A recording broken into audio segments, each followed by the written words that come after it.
अस्सलाम वालेकुम स्टूडेंट्स। आज हम पढ़ेंगे पिट्यूटरी ग्लैंड।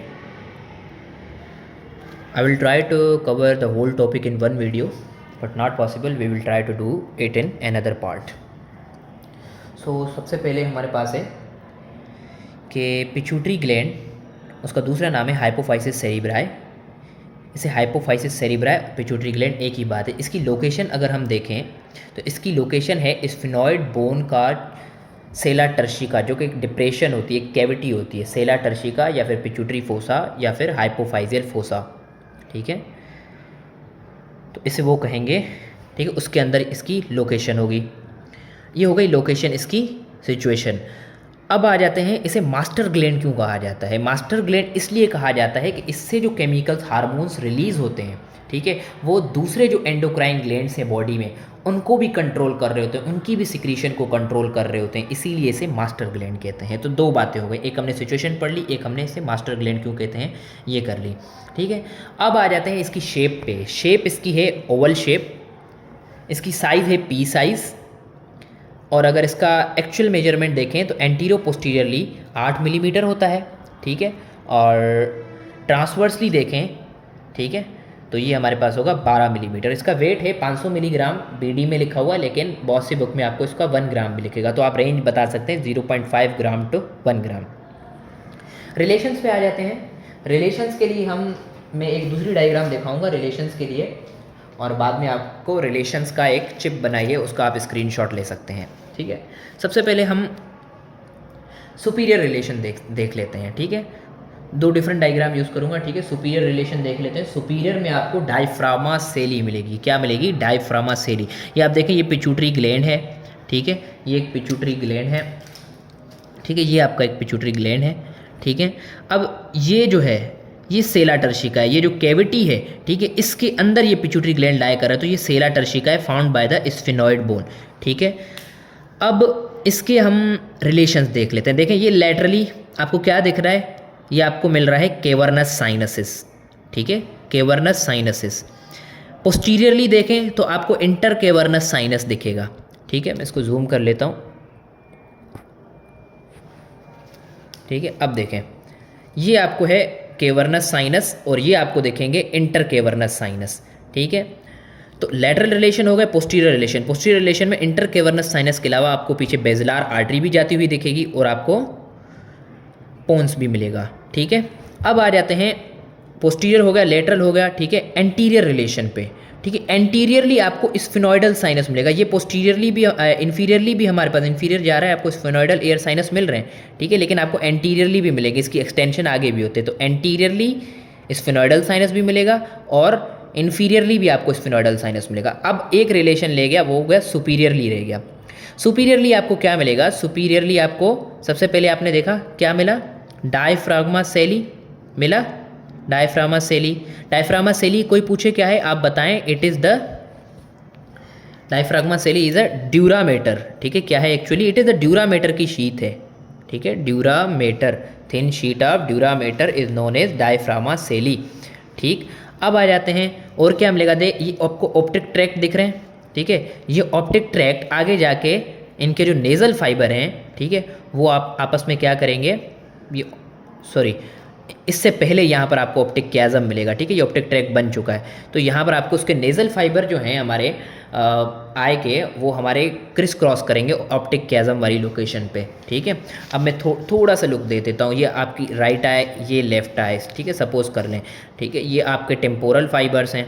ठीक है, ये आपके टेम्पोरल फाइबर्स हैं, ये आपको नेज़ल फाइबर्स हैं। अब नेज़ल फाइबर्स जो होते हैं वो अपोजिट जाते हैं। ठीक है, क्रिस क्रॉस करते हैं। ठीक है, ये लोकेशन जो है ये आपकी ऑप्टिक क्याज़म की है, और जो आपके टेम्पोरल फाइबर्स हैं वो सेम लोकेशन से जाते हैं।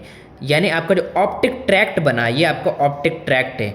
ठीक है, ये आपका ऑप्टिक ट्रैक्ट, इसमें temporal fibre of the same side और nasal fibre of the opposite side लिया। क्यों?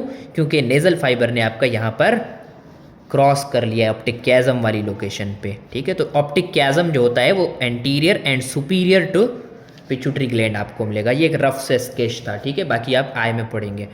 तो अगर आपको रिलेशंस लेने हैं तो आप इसकी स्क्रीनशॉट ले लें। ठीक है, आप इसका स्क्रीनशॉट ले लें। ठीक है, अब हम आ जाते हैं साथ साथ एक क्लिनिकल बता दूं, अगर हमने पिट्यूटरी ग्लैंड को अप्रोच करना है ड्यूरिंग सर्जिकल प्रोसीजर, सर्जरी के दरमियान पिट्यूटरी में मसला है, कुछ भी ऑपरेट कर रहे हैं रिलेटेड टू पिट्यूटरी ग्लैंड में जाना है, तो हम क्या करेंगे, स्फिनोइडल साइनस के वे के ज़रिए जाएंगे। नेज़ल कैविटी से हम जाएंगे, स्फिनोइडल साइनस इंफीरियरली एंड एंटीरियरली मौजूद होता है, और हम जाएंगे सीधा पिट्यूटरी ग्लैंड को अप्रोच करने। तो इस अप्रोच को कहते हैं ट्रांस स्फिनोइडल अप्रोच। ठीक है, तो ये हमारे रिलेशंस हो गए। अब हम आ जाते हैं पिट्यूटरी ग्लैंड। पिट्यूटरी ग्लैंड के मेन 2 लोब होते हैं, ठीक है, anterior lobe and posterior lobe. Anterior lobe के फर्दर 3 पार्ट्स होते हैं, ठीक है, pars anterior the largest part, ठीक है, pars tuberalis upward extension of pars anterior and pars intermedia. Pars intermedia connects the anterior lobe to the posterior lobe. ठीक है, posterior lobe की बात करें तो पोस्टीरियर लोब का पार्ट है पार्स पोस्टीरियर, ठीक है, इनफंडिब्यूलम, ठीक है, infundibulum and pars posterior and little bit of medial eminence, ठीक है। वैसे कहा जाता है कि मीडियल एमिनेंस जो है वो किसका पार्ट है, ट्यूबर साइनेरम का, और ट्यूबर साइनेरम जो पार्ट होता है वो एक्चुअली हाइपोथैलेमस का होता है, लेकिन इनफंडिब्यूलम और पार्स पोस्टीरियर इसके पार्ट्स हैं। ठीक है, अब आ जाते हैं एंटीरियर लोब पे। एंटीरियर लोब की मैंने बात की पार्स एंटीरियर, इसका नाम है पार्स एंटीरियर, पार्स ग्लैंडुलरिस, ठीक है, या एंटीरियर लोब कुछ भी आप कह सकते हैं, या फिर पार्स डिस्टैलिस भी कहते हैं इसे। ठीक है, अब हमारे पास इसकी ये जो है लार्जेस्ट पार्ट है, ठीक है, और इसके अंदर सबसे ज़्यादा सेल्स होंगे for the release of hormones, ठीक है, उन सेल्स की भी हम जिक्र करेंगे। उसके बाद है pars tuberalis, upward extension of pars anterior forms the another lobe known as pars tuberalis. ठीक है, और उसके बाद हमारे आते हैं पार्स इंटरमीडिया पे। अब पार्स इंटरमीडिया एक छोटा सा पाउच नुमा स्ट्रक्चर होता है, ठीक है। अब इसका जो होता है, इस लोब पार्स पोस्टीरियर लोब और एंटीरियर लोब, इसके दरमियान हमारे पास एक क्लेफ्ट मौजूद होते हैं, जिसे कहते हैं इंट्राग्लैंडुलर क्लेफ्ट। ठीक है, ये क्लेफ्ट का देखा ना, इंट्राग्लैंडुलर क्लेफ्ट, ये कनेक्ट कर रही होती है। ये एक्चुअली क्या होती है, remnant of lumen of Rathke's pouch. अब पूछेंगे रेथकीस पाउच क्या है, जो हमारा एडिनो हाइपोफाइसिस है, anterior lobe of pituitary gland है, वो हमारे पास Rathke's pouch of the oral ectoderm से डेवलप हो रहा होता है। ये एम्ब्रियोलॉजी में आप पढ़ेंगे तो समझ आएगा। ठीक है, और न्यूरो हाइपोफाइसिस जो डेवलप हो रहा होता है वो neuroectoderm of from the floor of diencephalon. ठीक है, तो ये थोड़ी सी मैंने एम्ब्रियोलॉजी बता दी। ठीक है, तो ये लोब्स आपको समझ आ गए। अब हमारे पास है कि हमारा जो पिट्यूटरी ग्लैंड है वो कनेक्टेड होता है किसके साथ, हाइपोथैलेमस के साथ। ऊपर हमें क्या मिलेगा, हाइपोथैलेमस, उसके साथ कनेक्टेड होता है। तो अब वो किससे कनेक्टेड होगा, ज़रूर एक स्टॉक होती है जिसका नाम है पिट्यूटरी स्टॉक, हाइपोफाइजल स्टॉक या फिर इनफंडिब्यूलम। ठीक है, इससे कनेक्टेड होता है। ठीक हो गया, तो ये कनेक्शन भी हमारा आ गया। आगे देखते हैं हमें और क्या है। ठीक है, देखिए एडिनो हाइपोफाइसिस ये मैंने आपको बता दिया, एंटीरियर लोब बता दिया, इंटरमीडिएट लोब बता दिया, ट्यूबरल लोब बता दिया। मैंने आपको पोस्टीरियर लोब भी दिखा दिया। ठीक है, मैंने आपको क्या पोस्टीरियर लोब भी दिखा दिया। मैंने आपको ये वाला पोस्टीरियर लोब जो पीछे बना हुआ था, मैं फिर से दिखा देता हूँ, ये है पोस्टीरियर लोब। ठीक है, पार्ट्स पोस्टीरियर पार्ट, इनफंडिबुलम और मीडियन एमिनेंस बता दिया। ठीक है, अब आ जाते हैं हम इनकी थोड़ी सी डिटेल पे। देखें, सिमालर देन द एंटीरियर लोब, सबसे बड़ा एंटीरियर लोब था हमारा। ठीक है, सिमालर देन एंटीरियर लोब। उसके बाद हमारे पास है इनफंडिबुलर स्टॉक, जैसे हमने हाइपोफाइजल स्टॉक का नाम दिया, connect to the hypothalamus. Median eminence मैंने बताया कि ट्यूबर साइनेरम का पार्ट होता है, जो कि इनफंडिबुलर स्टेम के साथ कनेक्शन में होता है। ठीक है, अब आ जाते हैं आर्टीरियल सप्लाई पे। ठीक है, सेल्स की हम बात करेंगे, लेकिन सबसे पहले हम आ जाते हैं आर्टीरियल सप्लाई पे। ठीक है, ये आपकी बहुत सारी डिटेल लिखी हुई है, तो ये आप खुद भी पढ़ सकते हैं। मैं सिर्फ ऊपर ऊपर से आपको डिटेल बताता जाता हूँ कि ये कैसे। तो आर्टीरियल सप्लाई की अगर मैं बात करूँ तो हमारे पास सबसे पहले इनफंडिबुलम की हम जान छुड़ा लेते हैं कि इनफंडिबुलम, पहले हमारे पास 2 मेन आर्टरीज हैं। आर्टरी इसको सप्लाई कौन करेगी, इंटरनल कैरोटिड आर्टरीज की ब्रांचेस। कौन कौन सी ब्रांचेस, सुपीरियर हाइपोफाइजल आर्टरी, ठीक है, एंड इंफीरियर हाइपोफाइजियल आर्टरी। ठीक है, इनफंडिबुलम को कौन सप्लाई करेगा, इनफंडिबुलम के 2 पार्ट, अपर पार्ट इनफंडिबुलम को कौन सप्लाई करेगा, इंफीरियर हाइपोफाइजियल आर्टरी। ठीक है, और जो लोअर पार्ट ऑफ इनफंडिबुलम है उसको भी इंफीरियर हाइपोफाइजियल आर्टरी सप्लाई करेगी, लेकिन डायरेक्ट सप्लाई नहीं करेगी। एक ब्रांच निकलेगी जिसको हम ट्रेबिकुलर आर्टरी कहते हैं, वो जाके सप्लाई करेगी। ठीक है, यहाँ आप देखें, ये देखें, sorry I was wrong, superior hypophyseal artery supply करेगी, ठीक है। सुपीरियर हाइपोफाइजल आर्टरी जो है ये देखें ट्रेबिकुलर आर्टरी आपको दिख रही है लोअर इनफंडिबुलम की तरफ, तो ये ट्रेबिकुलर आर्टरी लोअर इनफंडिबुलम को सप्लाई करेगी, बाकी सुपीरियर इनफंडिबुलम और वेंट्रल पार्ट ऑफ हाइपोथैलेमस को हमारी सुपीरियर हाइपोफाइजल आर्टरी सप्लाई करेगी, ठीक है। ये बात समझ आ गई, ठीक है। अब एक बात नोट करने की है हमारे पास कि हमारा जो न्यूरो हाइपोफाइसिस है, पोस्टीरियर लोब है, उसको सुपीरियर हाइपोफाइजल आर्टरी सप्लाई करेगी, इंफीरियर हाइपोफाइजल आर्टरी भी सप्लाई करेगी, और इंक्लूडिंग अगर इनफंडिबुलम की बात करूँ तो हमारे पास ट्रेबिकुलर आर्टरी अलग से अगर बताऊँ तो सप्लाई करेगी। लेकिन जो हमारा एंटीरियर लोब है वो सिर्फ और सिर्फ पोर्टल वेसल सप्लाई करेंगी, ठीक है। किस तरीके से वो एक लूप है वो मैं आपको बताऊँगा, ठीक है। लेकिन पहले यहाँ की डिटेल हम देख लेते हैं। नहीं, क्या कहता है, each inferior hypophyseal artery divides into median and lateral branches. अब जो हमारा पोस्टीरियर लोब की बात हो रही है न्यूरो हाइपोफाइसिस की, ये पोस्टीरियर लोब है, सपोर्ट करें, ठीक है। कह रहा है इंफीरियर हाइपोफाइजल आर्टरी आ रही है, वो मीडियन ब्रांच में सप्लाई होगी, लेटरल ब्रांच में सप्लाई होगी और लूप बना देगी अराउंड द पोस्टीरियर लोब, ठीक है। और फिर इससे ब्रांचेज निकलेंगी, वो किसको सप्लाई करेंगी, पोस्टीरियर लोब को। इस सारे में ये लिखा हुआ है, ठीक है। उसके बाद है एंटीरियर लोब और pars distal is supplied by exclusively by portal vessels. Long portal vessel drain the median eminence and upper infundibulum and the short portal vessel drains the lower infundibulum. ये पोर्टल वेसल का अब हम जिक्र करते हैं, ठीक है। पोर्टल वेसल के लिए मैं एक डायग्राम आपको दिखाऊंगा, सिंपल सी डायग्राम है, ठीक है। देखें, एंटीरियर पिट्यूटरी, ये है हमारा एंटीरियर पिट्यूटरी, ये है हमारा पोस्टीरियर पिट्यूटरी, ठीक है। अभी हम पार्ट्स की बात नहीं करेंगे, डायरेक्ट बात करेंगे। एंटीरियर पिट्यूटरी जो है वो कौन सप्लाई कर रहा था, सुपीरियर हाइपोफाइजियल आर्टरी, जो कि ब्रांच थी इंटरनल कैरोटिड आर्टरी की, ठीक है। सबसे पहले क्या करेगा ये सुपीरियर हाइपोफाइजियल आर्टरी, यहाँ से आएगा, ये कहाँ पर आएगा, हाइपोथैलेमस के पास। किसके पास आएगा, हाइपोथैलेमस, यहाँ पर कैपिलरी नेटवर्क बनाएगा, ठीक है। और फिर सुपीरियर हाइपोफाइजियल आर्टरी कहाँ आएगी, यहाँ पर एंटीरियर पिट्यूटरी में। लेकिन जब हाइपोथैलेमस के पास नेटवर्क बना, यहाँ से ये नेटवर्क जो है वो ब्लड लेके कहाँ पर आ रहा है, एंटीरियर पिट्यूटरी के नेटवर्क में, ठीक है। सबसे पहले कैपिलरी नेटवर्क बनाया कहाँ पर, हाइपोथैलेमस में, and blood from this network transported to capillary plexus here in anterior pituitary, ठीक है, सराउंडिंग एंटीरियर पिट्यूटरी। तो ये जो हमारे पास सिस्टम बन रहा है इसे कहते हैं हाइपोफाइजियल पोर्टल सिस्टम, ठीक है। अब इसका फायदा क्या है, देखें, हाइपोफाइजियल पोर्टल सिस्टम की वजह से हमारा हाइपोथैलेमस और एंटीरियर पिट्यूटरी में कनेक्शन बन रहा है। तो communication of anterior pituitary and hypothalamus, ठीक है। किस तरीके से, neurotransmitter released into the blood stream. देखें, न्यूरोट्रांसमीटर रिलीज होगा, ठीक है, और उसके बाद ये इसके साथ कनेक्शन बना देगा। न्यूरोट्रांसमीटर कोई भी पैगाम भेजना हो, भाई फलां हार्मोन आपने रिलीज़ करना है, फलां हार्मोन रिलीज़ करना है, तो वो न्यूरोट्रांसमीटर आपको यहाँ से नर्व्स कनेक्टेड है वो भेजेंगे, ठीक है, पैगाम, ठीक है। इसलिए ये हमारे पास फ़ायदेमंद है हाइपोफाइजियल पोर्टल सिस्टम।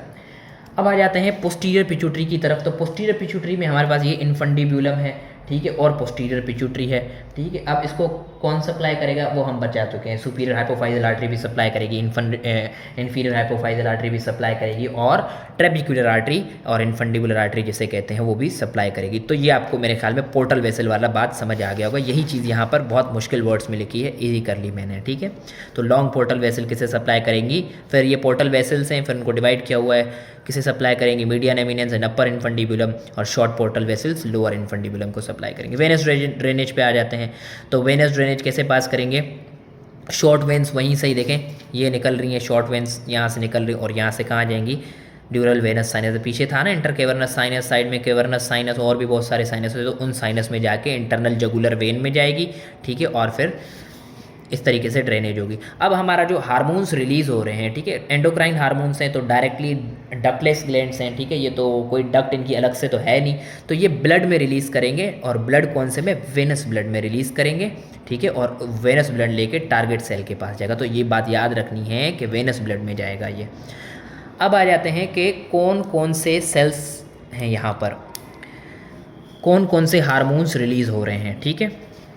हार्मोन्स हमारे पास हैं, देखें, एंटीरियर लोब की अगर हम बात करें तो एंटीरियर लोब में हमारे पास दो तरह के सेल मिलेंगे, क्रोमोफिल सेल्स और क्रोमोफोबिक सेल्स। 50% क्रोमोफिल सेल मिलेंगे, 50% क्रोमोफोबिक सेल मिलेंगे। क्रोमोफोबिक नॉन सेक्रेटरी है। क्रोमोफिल की बात करें तो क्रोमोफिल के फर्दर फिर अंदर आपको सेल्स मिलेंगे, एसिडोफिलिक सेल्स और बेजोफिलिक सेल्स, जिनका नाम अल्फ़ा एंड बीटा सेल्स हैं, ठीक है। एसिडोफिल की तादाद 50% में से 43 होगी, और बेजोफिल की तादाद 7% होगी। ठीक है। एसिडोफिल के अंदर कौन कौन से सेल मिलेंगे? सोमैटोट्रॉफ्स मिलेंगे जो ग्रोथ हार्मोन रिलीज़ करेगा, सोमैटोट्रोपिन रिलीजिंग हार्मोन या फिर ग्रोथ हार्मोन। मेमोट्रोफ्स क्या रिलीज़ करेंगे, जिन्हें प्रोलैक्टिन सेल भी कहा जाता है। तो प्रोलैक्टिन से आपको पता चल गया कि लैक्टोजेनिक हार्मोन रिलीज़ करेंगे। कॉर्टिकोट्रोप एड्रीनोकॉर्टिकोट्रोपिन रिलीजिंग हार्मोन रिलीज़ करेंगे। ठीक है। फिर बेजोफिल सेल पे आ जाते हैं तो thyrotroph, TSH thyroid stimulating hormone, gonadotrophs follicle stimulating hormone और luteotroph luteinizing hormone in female and ICSH interstitial cell stimulating hormone. इनका फंक्शन क्या है? ये हमारे पास टेस्टिस को स्टिमुलेट करेंगे, उनके अंदर जो इंटरस्टिशियल सेल हैं कि टेस्टोस्टेरोन रिलीज़ करवाएं। ठीक है। अब आ जाते हैं इंटरमीडिएट लोब पे। मैंने कहा इंटरमीडिएट लोब इतना नहीं मिलता, ठीक है, लेकिन अगर हो तो उसके अंदर बेजोफिल सेल्स होते हैं और क्रोमोफोब सेल्स होते हैं मोस्टली, और ये क्या रिलीज़ करते हैं? Melanocyte stimulating hormone. Posterior lobe पे आ जाते हैं तो पोस्टीरियर लोब में आपको हाइपोथैलेमो हाइपोफाइजियल ट्रैक्ट मिलेगा, ठीक है, जो कि मेनली नॉन माइलिनेटेड फाइबर्स होते हैं, और आपको पिट्यूसाइड सेल्स मिलेंगे। ठीक है। क्या है? पिट्यूसाइड सेल्स। ठीक है। Hypothalamo hypophysial tract. अब ये जो हमारे पास पोस्टीरियर लोब्स हैं उससे दो हार्मोन रिलीज होते हैं। एक रिलीज होता है हमारे पास ADH और जिसे हम वासोप्रेसिन भी कहते हैं, और एक रिलीज होता है ऑक्सीटॉक्सिन। ठीक है। ADH जो है वो किस लिए काम आता है? ब्लड की ऑस्मोलैरिटी मेंटेन करने के लिए। ऑक्सीटॉक्सिन जो होता है वो पार्ट्यूरेशन ड्यूरिंग डिलीवरी, ठीक है, बर्थ लेबर जिसे हम कहें उसके दौरान काम आता है, और लव हार्मोन, ठीक है, इसे कहा जाता है। ठीक है। Contraction of uterine for the labour and memory smooth muscle. ठीक है। तो ये सारा चीज़ लिखी हुई है। ठीक है। अब एक बात याद रखने की है कि ADH and oxytocin are not formed in neurohypophysis. ये कहाँ पर बनेंगे? ये supra optic nucleus and paraventricular nucleus जो कि हाइपोथैलेमस में मौजूद होते हैं, वहाँ पर ये बनेंगे, और वहाँ से ये कहाँ पर आएंगे? हमारे पास पोस्टीरियर लोब में आएंगे, और वहाँ से फिर रिलीज़ होंगे, और उनको रिलीज़ करने का पैगाम कौन देगा? These tracts. ठीक है। Hypothalamo hypophysial tract begin in preoptic and paraventricular nuclei of hypothalamus, short fibre terminate in capillary tuft portal vessel, जो हमने कैपिलरी टफ्ट बनाया था एंटीरियर लोब में। ठीक है। Providing the possibility for neural control, यानी शॉर्ट फाइबर जो जाएंगे एंटीरियर लोब में जाएंगे, और जो लॉन्ग फाइबर हैं वो पोस्टीरियर लोब में जाएंगे। ठीक है। तो anterior lobe is controlled by the posterior lobe. ठीक है। न्यूरल कंट्रोल उसका होगा, ठीक है, एंटीरियर लोब का। ठीक है। Long fibre of neurosecretory tract pass to the posterior lobe and terminate near vascular sinusoid. वही बात है, वासोप्रेसिन रिलीज होगा, ऑक्सीटॉक्सिन रिलीज होगा। These hormones are actually secreted by hypothalamus, वही बात। ठीक है। देन हाइपोथैलेमो हाइपोफाइजियल ट्रैक्ट जो मैंने बात की, ठीक है, उससे पोस्टीरियर लोब ऑफ ग्लैंड में आएंगे। तो ये हमारा सारा था पिट्यूटरी ग्लैंड। अगर कोई कन्फ्यूजन है तो कमेंट बॉक्स में लिखें, इंशाल्लाह आपको जवाब देने की पूरी कोशिश करेंगे। This is for today. Thanks a lot. Take care.